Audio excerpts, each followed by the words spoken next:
counsel, confirming that President Biden retained and mishandled classified documents for years in unsecure location. Special Counsel Hur's decision to not prosecute Biden because of his deteriorating mental state further demonstrates the un-American two-tier justice system that exists in Joe Biden's America. There cannot be one set of rules if your last name is Biden and another set of rules for the rest of America. And the American people know that if someone is mentally unfit to stand trial, they are unfit to serve as commander-in-chief.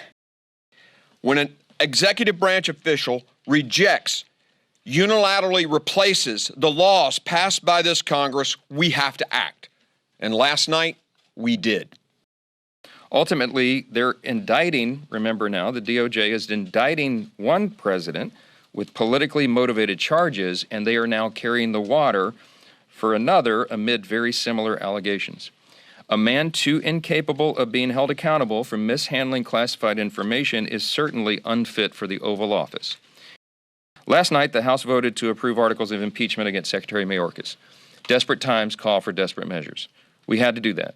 He has abdicated his responsibility, he's breached the public trust, and he's disregarded the laws Congress has passed. But much more has to be done, of course, to secure the border. And what the Senate produced this week is silent on that issue.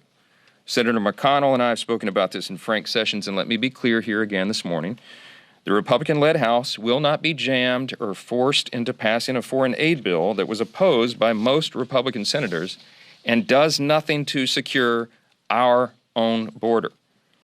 The result last night is not something, in my view, that Democrats should celebrate too much. Think about what happened there. They spent about $15 million to win a seat that President Biden won by 8 points. They won it by less than 8 points. Their candidate ran like a Republican. He sounded like a Republican talking about the border and immigration because everybody knows that's the top issue. Our candidate was relatively unknown in that comparison and had a very short runway. She ran a remarkable campaign. There was a weather event that affected turnout. There are a lot of factors there. That is in no way a bellwether of what's going to happen this fall. The product that was produced by the Senate did not solve the problem. You've all heard us hammer over and over, H.R. 2, right? That was our signature piece of legislation that we passed many, many months ago, last year. And the reason that all those components are important, again, is because they have to fit together. That's got to solve the problem. You have to address all of them. The Senate bill didn't do that, and that's why it was rejected over there. We have to do it. It's been mentioned that I've been requesting a meeting with the president for weeks now, a month. I've been asking to sit down with the president to talk about the border and talk about national security, and that meeting has not been granted.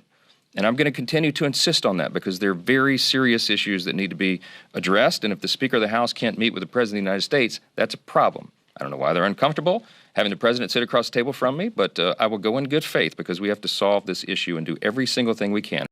I have to work with what I have. I have to do my job, and I'm going to insist to continue to do that. The House Republicans are going to continue to do our job. We're going to continue to move the ball forward. We're going to continue to demand that before we take care of issues all around the world, we take care of our own first. And I'm telling you, that is not a campaign message. That is the truth, and that is what resonates in the hearts of the American people. We are not going to be forced into action by the Senate, who, in the latest product they sent us over, does not have one word in the bill about America's border. Not one word about security. The reason that the other one was dead on arrival is because it did not meet the moment. It would not have solved the problem. You can't leave giant loopholes and codify some of the things that have gotten us into this situation.